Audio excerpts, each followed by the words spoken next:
ایک منصف لکھتا ہے، کچھ دیر قبل بیٹھا ہوا تاریخ اسلام پڑھ رہا تھا کہ پڑھتے پڑھتے ذہن میں اچانک خیال آیا، دنیا کے اندر بڑے بڑے لوگ آئے، کوئی جرنل بنا، کوئی سپاہی سالار بنا، تو کوئی حکمران، فلاسفر، ڈاکٹر اور سائنسدان بنا، اور کوئی حکمہ گر میں شامل ہوا۔ ان سب نے دنیا میں اپنی قابلیت کا لوہا منوایا، کسی نے سائنس کے میدان میں، کسی نے شاعری اور فلسفے کے میدان میں،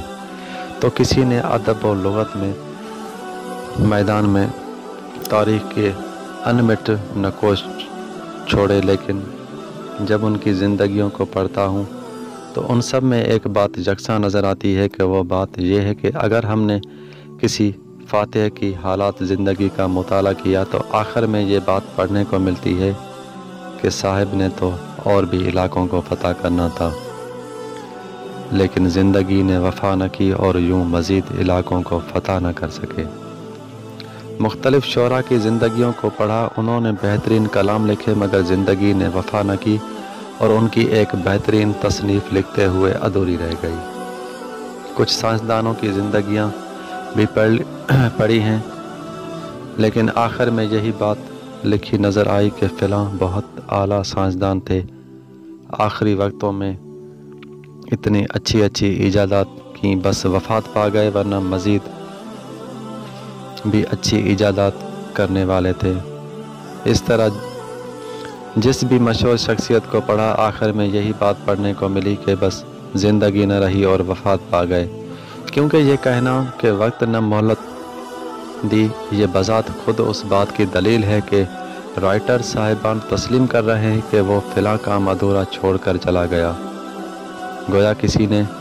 زندگی میں تکمیل نظر نہ آئی، لیکن میرے نہایتی محترم و مکرم قارئین کرام، پوری تاریخ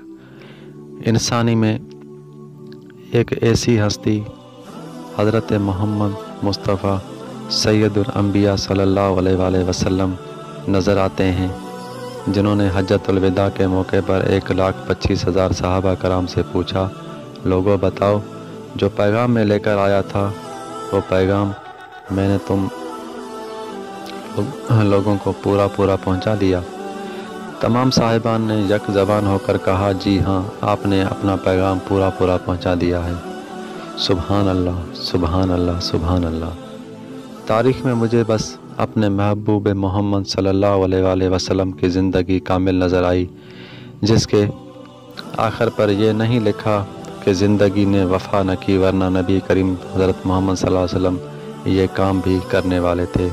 لہٰذا محترم قارئین کرام، میں ایسی ہستی کو اپنا محبوب اور قائد کیوں نہ مانوں، جن کی کامل اور مکمل زندگی ہم سب کے سامنے ہے۔